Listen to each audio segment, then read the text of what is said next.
Contemporary global politics को, दुनिया में चल रहे करंट जियोपॉलिटिकल क्राइसिस को बेहतर तरीके से समझने के लिए वर्ल्ड हिस्ट्री को मास्टर करना ज़रूरी है। वर्ल्ड हिस्ट्री को मास्टर करना इसलिए भी ज़रूरी है क्योंकि पॉलिटिकल साइंस में इंटरनेशनल रिलेशंस के अंतर्गत थियरीज और कॉन्सेप्ट्स के अलावा बाकी जो कुछ भी है वो सब कुछ हिस्ट्री ही है। इनफैक्ट आप इंटरनेशनल रिलेशंस के थियरीज और कॉन्सेप्ट्स को भी हिस्टोरिकल इवेंट्स के रेफरेंस के बिना नहीं समझ सकते।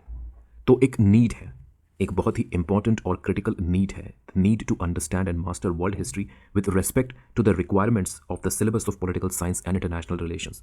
और इसी नीड के इंपॉर्टेंस को समझते हुए और इस नीड को पूरा करने के लिए हमने पॉलिटिकल साइंस के हमारे ऑनलाइन कोर्स में वर्ल्ड हिस्ट्री के एक स्पेशल मॉड्यूल को ऐड किया है। वर्ल्ड हिस्ट्री की ये स्पेशल मॉड्यूल आपको पॉलिटिकल साइंस के हमारे मौजूदा 10 यूनिट्स के साथ एक एडिशनल 11th यूनिट के रूप में प्रोवाइड की जाएगी। तो पॉलिटिकल साइंस के हमारे ऑनलाइन कोर्स में आपको टोटल 11 यूनिट्स मिलते हैं, 10 यूनिट्स पॉलिटिकल साइंस के और एक एक्स्ट्रा यूनिट वर्ल्ड हिस्ट्री के लिए। अगर आपको पॉलिटिकल साइंस के सब्जेक्ट में एक डेडिकेटेड हेल्प की ज़रूरत है तो आप पॉलिटिकल साइंस के हमारे इस ऑनलाइन कोर्स से जुड़ सकते हैं। इन कोर्सेज में इनरोलमेंट के लिए या इन कोर्सेज से रिलेटेड और अधिक जानकारी के लिए आप व्हाट्सएप के माध्यम से हमें इस नंबर पर भी कांटेक्ट कर सकते हैं। अभी तक हम German unification, league of three emperors, Balkan crisis और कांग्रेस ऑफ बर्लिन ऑफ 1878 इन इवेंट्स को अभी तक हम समझ चुके हैं। आज इस वीडियो में हम dual alliance, alliance of three emperors और ट्रिपल अलायंस के बनने के प्रोसेस को समझेंगे। डुअल अलायंस जर्मनी और ऑस्ट्रिया के बीच बना। ये एक अलायंस था जो 1879 में एग्जिस्टेंस में आया। League of three emperors Germany, Austria और रशिया के बीच बना एक अलायंस था जो 1881 में एग्जिस्टेंस में आया। और finally triple alliance Germany, Austria और इटली के बीच बना एक अलायंस था जो 1882 में एग्जिस्टेंस में आया। तो ये 3 अलायंसेस थे। इनके नाम और इनके बनने के डेट्स आपके सामने हैं। इन फैक्ट्स को आप याद कर सकते हैं, एग्जाम के लिए ये काफ़ी यूजफुल होंगे। लेकिन अगर आप इस वीडियो में 15 से 20 मिनट्स और रुक जाते हैं तो आपको इन अलायंसेस के बनने के पीछे की कहानी भी समझ में आ जाएगी। और इस कहानी को समझने से आपको नुकसान नहीं बल्कि फ़ायदा ही होगा। तो आइए वर्ल्ड हिस्ट्री के इस क्रूशल फेज की स्टोरी को शुरू करते हैं। पिछले वीडियोस में हमने देखा कि 1878 में हुए कांग्रेस ऑफ बर्लिन के दौरान, जिस कांग्रेस ऑफ बर्लिन को खुद जर्मनी के चांसलर ओटो बिस्मार्क चेयर कर रहे थे, कांग्रेस ऑफ बर्लिन के दौरान जो डिसीजंस लिए गए, इस कांग्रेस के जो आउटकम्स थे, इनमें से अधिकांश डिसीजंस रशिया के अगेंस्ट जाते थे।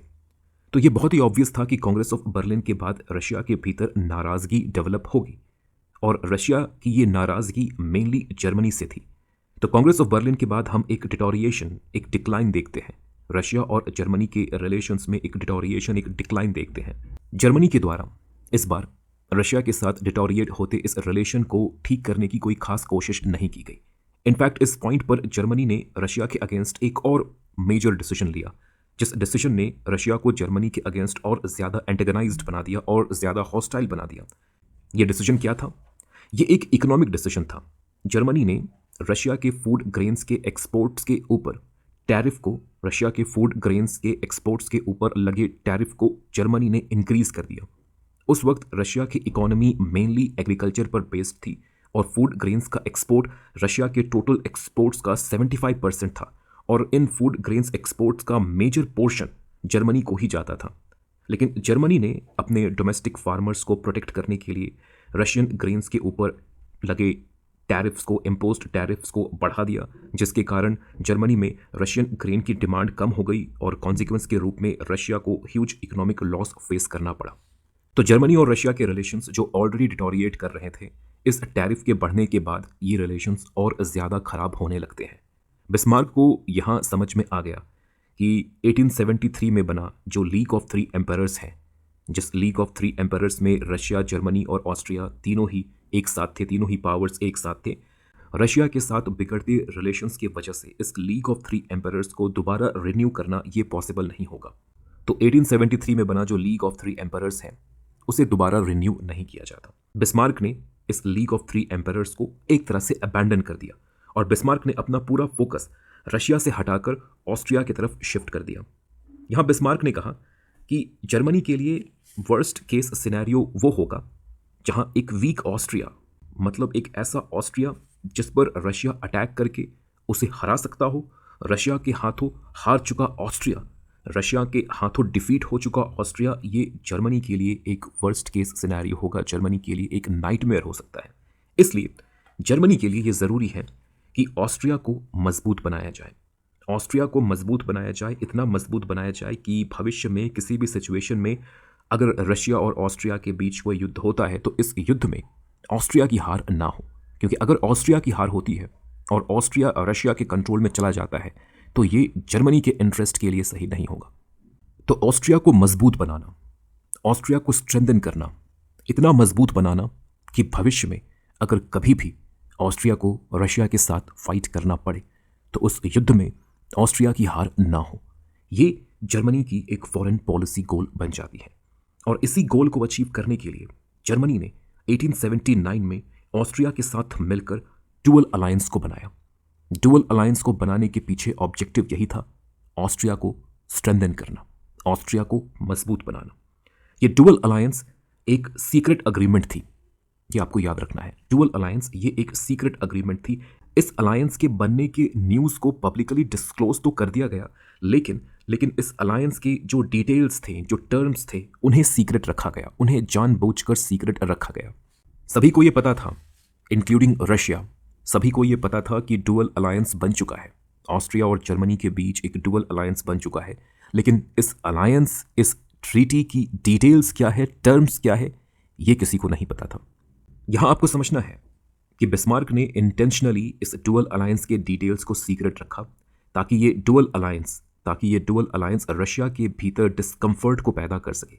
रशिया के लिए एक आइसोलेटेड, एक इंडिविजुअल ऑस्ट्रिया को हराना ये आसान था, लेकिन जर्मनी और ऑस्ट्रिया के कंबाइंड पावर को हराना ये रशिया के लिए बहुत डिफिकल्ट था। बिस्मार्क इस बात को जानते थे कि अगर जर्मनी और ऑस्ट्रिया के बीच अलायंस बिल्ड होता है तो ना चाहते हुए भी मजबूरन रशिया को जर्मनी को फिर से परस्यू करना पड़ेगा, रशिया को फिर से जर्मनी के पीछे आना पड़ेगा। बिस्मार्क को यह पता था कि अगर डुअल अलायंस बनता है, ऑस्ट्रिया और जर्मनी के बीच कोई डुअल अलायंस बनता है तो इससे रशिया के भीतर डिस्कम्फर्ट क्रिएट होगा और इस डिस्कम्फर्ट की वजह से, इस इनसिक्योरिटी की वजह से रशिया के पास कोई और ऑप्शन नहीं रहेगा सिवाय इसके कि रशिया फिर से जर्मनी को परस्यू करे और जर्मनी के साथ एक अलायंस बिल्ड करे। बिस्मार्क का ये अनुमान ये सही साबित होता है, उनका ये प्रेडिक्शन ये सही साबित होता है। डुअल अलायंस बनने के जस्ट बाद रशिया के द्वारा जर्मनी से ये अपील किया गया कि जर्मनी और रशिया ये दोनों फिर से एक साथ आए और मिलकर एक अलायंस को बिल्ड करें। बिस्मार्क ने रशिया के इस अपील को, इस प्रपोजल को एक्सेप्ट तो कर लिया, लेकिन बिस्मार्क ने इस बात को भी क्लियर कर दिया, दैट मीन्स बिस्मार्क ने रशिया के सामने एक कंडीशन भी रख दिया कि रशिया के साथ जर्मनी अलायंस बिल्ड कर सकता है, लेकिन एक प्री कंडीशन पर। और ये प्री कंडीशन क्या है कि रशिया और जर्मनी के बीच जब भी कोई अलायंस बिल्ड होगा तो उस अलायंस में ऑस्ट्रिया को भी इंक्लूड किया जाएगा। बिना ऑस्ट्रिया को इंक्लूड किए रशिया और जर्मनी के बीच कोई अलायंस बिल्ड नहीं हो सकता। ना चाहते हुए भी रशिया को जर्मनी के इस कंडीशन को एक्सेप्ट करना पड़ा। इन तीनों ही कंट्रीज के बीच फिर कई राउंड्स ऑफ नेगोशिएशंस होते हैं और फाइनली 18 जून 1881 के दिन जर्मनी, ऑस्ट्रिया और रशिया ये तीन कंट्रीज मिलकर फिर से 3 एम्परर्स अलायंस को एस्टैब्लिश करते हैं। इस तरह से 3 एम्परर्स अलायंस 1881 में एग्जिस्टेंस में आया। रशिया, ऑस्ट्रिया और जर्मनी ने मिलकर इस 3 एम्परर्स अलायंस को 1881 में 18 जून 1881 में एस्टैब्लिश किया। लेकिन यहाँ पर एक इम्पॉर्टेंट सवाल है। पिछले वीडियो में हमने देखा कि बल्कान के रीजन को लेकर रशिया और ऑस्ट्रिया के बीच राइवलरी थी। रशिया और ऑस्ट्रिया के बीच राइवलरी के पीछे मेन कारण बल्कान का रीजन ही था। दोनों बल्कान के रीजन के ऊपर अपने कंट्रोल को स्टैब्लिश करना चाहते थे। तो सवाल यहाँ पर यह है कि क्या ये 3 एम्परर्स अलायंस, रशिया और ऑस्ट्रिया के बीच मौजूद बल्कान के रीजन को लेकर ये जो राइवलरी थी, क्या ये 3 एम्परर्स अलायंस हमें इस राइवलरी का एक लॉन्ग टर्म सॉल्यूशन प्रोवाइड करती है? क्या इस अलायंस के बनने के बाद ऑस्ट्रिया और रशिया के बीच मौजूद राइवलरी खत्म हो गई? दोनों के बीच मौजूद सभी टेंशन्स खत्म हो गए? सारे कॉन्फ्लिक्ट्स रिजॉल्व हो गए? इस सवाल का एक सिंपल और ऑनेस्ट आंसर है नहीं।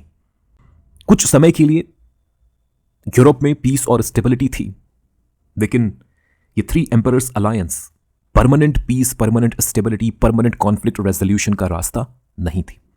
जर्मनी और ऑस्ट्रिया दोनों को यह पता था कि बल्कान के रीजन में रशिया के फ्यूचर पॉलिसीज, फ्यूचर प्लान्स को प्रिडिक्ट कर पाना यह बहुत मुश्किल है। Russia is unpredictable when it comes to Balkans. अब रशिया के इस अनप्रिडिक्टेबल नेचर के पीछे मेन रीजन रशिया की डोमेस्टिक पॉलिटिक्स थी।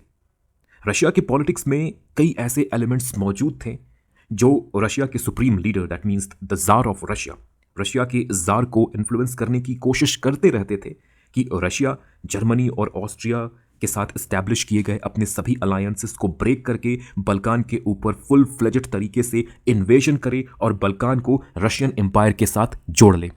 इस तरह के नीतियों, इस तरह के पॉलिसीज, फॉरेन पॉलिसीज की वकालत करने वाले कई एलिमेंट्स रशियन पॉलिटिक्स में मौजूद थे और ये एलिमेंट्स बार बार रशिया के जार को इन्फ्लुएंस करने की कोशिश करते रहते थे। बिस्मार्क को इस बात का डर था कि रशिया के जार कभी भी रशियन पॉलिटिक्स के इन फ्रिंज एलिमेंट्स के इन्फ्लुएंस में आ सकते हैं, और अगर रशिया के जार इन इन्फ्लुएंसेस में आए और इन इन्फ्लुएंसेस में आकर बल्कान के ऊपर अटैक कर दिया तो फिर जर्मनी की नीति क्या होगी, ऑस्ट्रिया की नीति क्या होगी। बिस्मार्क को एक प्लान चाहिए था, एक बैकअप प्लान चाहिए था। भविष्य में अगर कभी भी रशिया के द्वारा अनअनाउंस्ड तरीके से बल्कान के ऊपर अटैक कर दिया जाता है या ऑस्ट्रिया के ऊपर अटैक कर दिया जाता है तो इस इवेंचुअलिटी में जर्मनी की पॉलिसी क्या होगी। इसके लिए बिस्मार्क को पहले से तैयारी करनी थी। इस इवेंचुअलिटी के लिए, इस पॉसिबिलिटी के लिए जर्मनी को पहले से प्रिपेयर करना था। इसलिए बिस्मार्क ने कहा कि थ्री एम्परर्स अलायंस बनने के बाद भी हम रशिया को लेकर कंप्लेसेंट, निश्चिंत नहीं हो सकते। अगर ऐसा हम करते हैं तो ये एक बेवकूफ़ी होगी। बिस्मार्क ने कहा कि रशिया के फ्यूचर अटैक्स या वॉर्स को प्रिवेंट करने के लिए हमें रशिया के अगेंस्ट एक काउंटर अलायंस को बिल्ड करना होगा, एक स्ट्रॉन्ग काउंटर अलायंस को बिल्ड करना होगा। यहां पर रुककर अगर आप कुछ साल पीछे जाएं तो आपको पता चलेगा कि 1879 में इस तरह का एक काउंटर अलायंस पहले से बिल्ड किया जा चुका था, and that was dual alliance between Germany and Austria. Bismarck को लगा कि रशिया के अनप्रेडिक्टेबल बिहेवियर, अनप्रेडिक्टेबल पॉलिसीज के लिए जर्मनी की बेस्ट स्ट्रैटेजी होगी इस डुअल अलायंस को और अधिक मजबूत बनाना, दैट मीन्स इसे एक्सपैंड करना। तो 1882 में डुअल अलायंस को एक्सपैंड किया जाता है और इस अलायंस से इटली को जोड़कर इसे ट्रिपल अलायंस बना दिया जाता है। So the dual alliance that was established in 1879 between Germany and Austria, it is expanded in 1882 and Italy is included in this dual alliance and the dual alliance gets converted into triple alliance। यहां आप पूछ सकते हैं कि Italy ही क्यों, why Italy? Italy को dual alliance में शामिल करके इस डुअल अलायंस को ट्रिपल अलायंस में अपग्रेड करने की जरूरत क्यों पड़ी? ट्रिपल अलायंस को बनाने के पीछे बिस्मार्क के दिमाग में क्या प्लान चल रहा था? देखिए, ट्रिपल अलायंस के बनने से पहले ऑस्ट्रिया और इटली के रिलेशंस अच्छे नहीं थे। ऑस्ट्रिया एंड इटली, इनके बीच कई डिस्प्यूट्स, कई कॉन्फ्लिक्ट्स थी, और ये डिस्प्यूट्स, ये कॉन्फ्लिक्ट्स इसलिए थी क्योंकि इटली के कुछ इंपॉर्टेंट टेरिटरीज और कुछ इंपॉर्टेंट रीजन्स को ऑस्ट्रिया के द्वारा कंट्रोल किया जा रहा था। ऑस्ट्रिया का कंट्रोल था इटली के कुछ इंपॉर्टेंट रीजन्स और टेरिटरीज के ऊपर, ऑस्ट्रिया का डायरेक्ट कंट्रोल था, और इसी की वजह से ऑस्ट्रिया और इटली के बीच ये डिस्प्यूट्स, ये कॉन्फ्लिक्ट्स थी। सभी को पता था कि रशिया के द्वारा ऑस्ट्रिया और इटली के बीच मौजूद इस डिस्प्यूट, इस कॉन्फ्लिक्ट को एक्सप्लॉइट किया जा सकता है। नॉट जस्ट रशिया, यूरोप के दूसरे पावर्स के द्वारा भी इस डिस्प्यूट, इस कॉन्फ्लिक्ट को एक्सप्लॉइट किया जा सकता है। और बिस्मार्क को इसी बात का डर था। बिस्मार्क को इस बात का डर था कि मान लीजिए भविष्य में रशिया अगर कभी ऑस्ट्रिया पर अटैक कर दे, फ्रॉम नॉर्थ, फ्रॉम वेस्ट, अगर रशिया के द्वारा ऑस्ट्रिया के ऊपर अटैक कर दिया जाए, और इस केस में दैट मीन्स इस अटैक के दौरान इटली भी ये डिसाइड कर ले कि इटली भी ऑस्ट्रिया के ऊपर अटैक, इटली के द्वारा भी ऑस्ट्रिया के ऊपर अटैक किया जाएगा, और जब इटली के द्वारा ऑस्ट्रिया के ऊपर अटैक होगा तो ये अटैक साउथ के दिशा से होगा। मतलब ऑस्ट्रिया को दो फ्रंट पर वॉर फाइट करना पड़ सकता है। एक फ्रंट पर ऑस्ट्रिया को रशिया से लड़ना पड़ सकता है और दूसरे फ्रंट पर ऑस्ट्रिया को इटली से लड़ना पड़ सकता है। अपने पूरे फोर्सेस को, अपनी पूरी ताकत को ऑस्ट्रिया को दो पार्ट में डिवाइड करना पड़ेगा, एक रशिया से लड़ने के लिए और दूसरा इटली से लड़ने के लिए। बिस्मार्क को यह पता था कि ऑस्ट्रिया के लिए किसी भी तरह के टू फ्रंट वॉर को सरवाइव करना यह पॉसिबल नहीं होगा। अगर ऑस्ट्रिया को एक टू फ्रंट वॉर लड़ना पड़ता है तो उस वॉर में ऑस्ट्रिया का हार होना ये एक तरह से तय है। तो ऑस्ट्रिया को मजबूत बनाने के लिए यह बहुत जरूरी था कि इस टू फ्रंट वॉर की पॉसिबिलिटी को अवॉइड किया जाए, इस टू फ्रंट वॉर की पॉसिबिलिटी को प्रिवेंट किया जाए। और इसे प्रिवेंट करने के लिए ऑस्ट्रिया और इटली का एक साथ आना जरूरी था। बिस्मार्क चाहते थे कि ऑस्ट्रिया और इटली अपने म्यूचुअल डिस्प्यूट्स को रिजॉल्व कर लें, एक साथ आ जाए और जर्मनी के साथ मिलकर इस ट्रिपल अलायंस को बनाए। बिस्मार्क की यह कोशिश सक्सेसफुल रहती है और फाइनली जर्मनी, ऑस्ट्रिया और इटली मिलकर ट्रिपल अलायंस को बनाते हैं। कई राउंड्स ऑफ नेगोशिएशंस हुए इटली और ऑस्ट्रिया के बीच और इन्होंने अपने म्यूचुअल डिस्प्यूट्स, अपने कॉन्फ्लिक्ट्स को पीसफुली रिजॉल्व किया और फाइनली 1879 में बना ये जो डुअल अलायंस है, इसे अपग्रेड करके 1882 में इसे ट्रिपल अलायंस में कन्वर्ट कर दिया गया। इस अलायंस के बनने के बाद इटली ने ऑस्ट्रिया और जर्मनी से ये प्रॉमिस किया कि अगर कभी भी रशिया के द्वारा ऑस्ट्रिया के ऊपर अटैक किया जाता है तो यहाँ पर इटली ऑस्ट्रिया के ऊपर अटैक नहीं करेगा, इटली यहाँ पर न्यूट्रलिटी को मेंटेन करेगा। तो जिस टू फ्रंट वॉर को प्रिवेंट करने की बात कुछ देर पहले मैं कर रहा था, इस अलायंस के बनने के साथ ही वो टू फ्रंट वॉर, उस टू फ्रंट वॉर की पॉसिबिलिटी को प्रिवेंट कर दिया गया। आपको यहाँ समझना है कि ये जितनी भी तैयारियां हैं, ये जितनी भी तैयारियां हो रही हैं, डुअल अलायंस का बनना, फिर इसे ट्रिपल अलायंस में अपग्रेड कर देना, ये सभी तैयारियां यूरोप में होने वाले पॉसिबल फ्यूचर वॉर्स के लिए थी। हर कोई इन वॉर्स की तैयारी कर रहा था, not just Germany, not just Austria, हर कोई, सभी यूरोपियन पावर्स इन वॉर्स की, इन फ्यूचर वॉर्स की तैयारी कर रहे थे। All were preparing for future wars. लेकिन बिस्मार्क यूरोप में कोई और वॉर नहीं चाहते थे। वे कोई और वॉर नहीं चाहते थे और ऐसा इसलिए क्योंकि किसी भी वॉर से, किसी भी फ्यूचर वॉर से जर्मनी को कोई गेन नहीं था। जर्मनी के लिए कोई मेजर गेन किसी फ्यूचर वॉर में नहीं रखा हुआ था। यूरोप में जर्मनी ऑलरेडी एक पावरफुल पोजीशन को एंजॉय कर रहा था। जर्मनी ने अपने आप को ऑलरेडी एक प्री डोमिनेंट, एक पावरफुल यूरोपियन पावर के रूप में यूरोप में एस्टैब्लिश कर लिया था। और बिस्मार्क की कोशिश अब बस यही थी कि किसी तरह से जर्मनी के इस प्री डोमिनेंस को, यूरोप में जर्मनी के इस प्री डोमिनेंस को, इस पावरफुल पोजीशन को मेंटेन करके रखा जाए। तो बिस्मार्क एक बहुत ही प्रैग्मैटिक पॉलिटिशियन थे, डिप्लोमैट थे। उन्हें पता था कि उन्हें क्या करना है और उन्हें यह भी पता था कि उन्हें जो करना है वो कैसे करना है। यूरोप में वॉर को अवॉइड करना, वॉर को प्रिवेंट करना, जर्मनी के पावरफुल पोजीशन को, प्री डोमिनेंट पोजीशन को मेंटेन करके रखना। बिस्मार्क को पता था कि रशिया को पूरी तरह से आइसोलेट करके या रशिया के साथ हॉस्टिलिटी और एनिमिटी को नर्चर करके इस ऑब्जेक्टिव को अटेन करना ये पॉसिबल नहीं होगा। बिस्मार्क जानते थे कि चाहे कुछ भी हो, रशिया को पूरी तरह से आइसोलेट नहीं किया जा सकता। जर्मनी की फॉरेन पॉलिसी में, जर्मनी की यूरोप की जियोपॉलिटिकल स्ट्रैटेजीज में रशिया को जर्मनी पूरी तरह से आइसोलेट नहीं कर सकता था, इग्नोर नहीं कर सकता था, एलिमिनेट नहीं कर सकता था।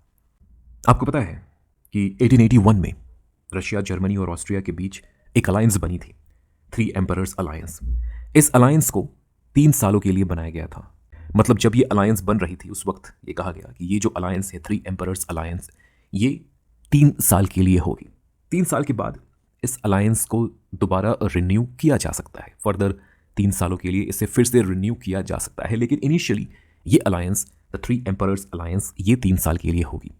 तो 1884 में ये अलायंस एक्सपायर होने वाली थी, थ्री एम्परर्स अलायंस। जर्मनी की रशिया के साथ जो अलायंस थी वो अलायंस 1884 में एक्सपायर होने वाली थी। बिस्मार्क चाहते थे कि to be on a safer side इस अलायंस को, इस थ्री एम्परर्स अलायंस को फिर से रिन्यू किया जाए।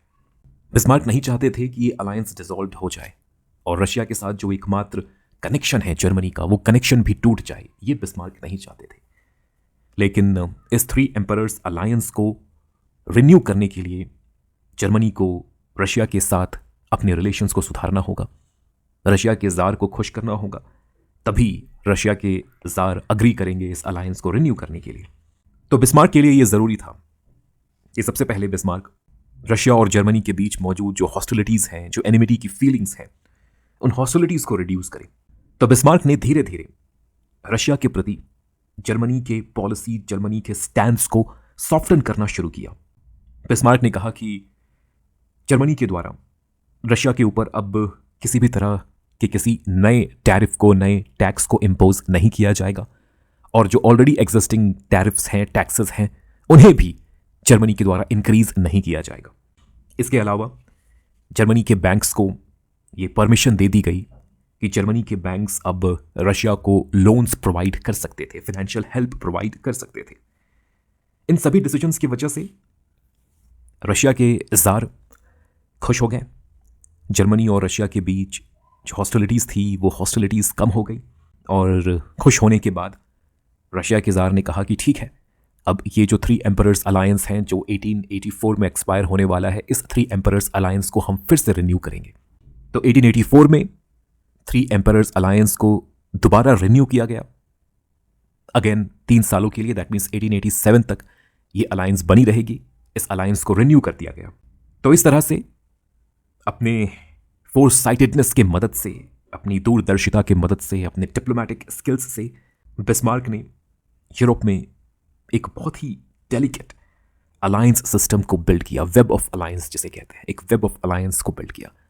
जब तक बिस्मार्क सत्ता में रहेंगे ये वेब ऑफ अलायंस काम करेगा, और जब तक ये वेब ऑफ अलायंस काम करेगा यूरोप में कोई मेजर वॉर नहीं होगा, और जैसे ही ये वेब ऑफ अलायंस टूटेगा यूरोप में वॉर्स की शुरुआत होगी, और ये वॉर्स धीरे धीरे वर्ल्ड वॉर 1 में कन्वर्ट हो जाएंगे।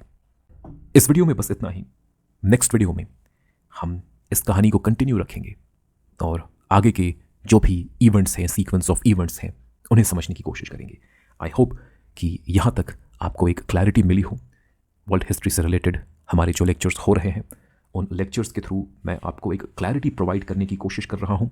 ये क्लैरिटी बहुत ही ज़रूरी है इंटरनेशनल रिलेशंस को मास्टर करने के लिए, पॉलिटिकल साइंस को मास्टर करने के लिए, अपने आंसर राइटिंग को स्ट्रॉन्ग बनाने के लिए, और यूजीसी नेट के एग्ज़ाम में किसी भी तरह के फैक्चुअल क्वेश्चंस, वर्ल्ड हिस्ट्री से रिलेटेड किसी भी तरह के फैक्चुअल क्वेश्चन को टैकल करने के लिए वर्ल्ड हिस्ट्री के हमारे ये लेक्चर्स बहुत ही इंपॉर्टेंट हैं। इस वीडियो में बस इतना ही। मिलते हैं नेक्स्ट वीडियो में। Thank you so much for listening.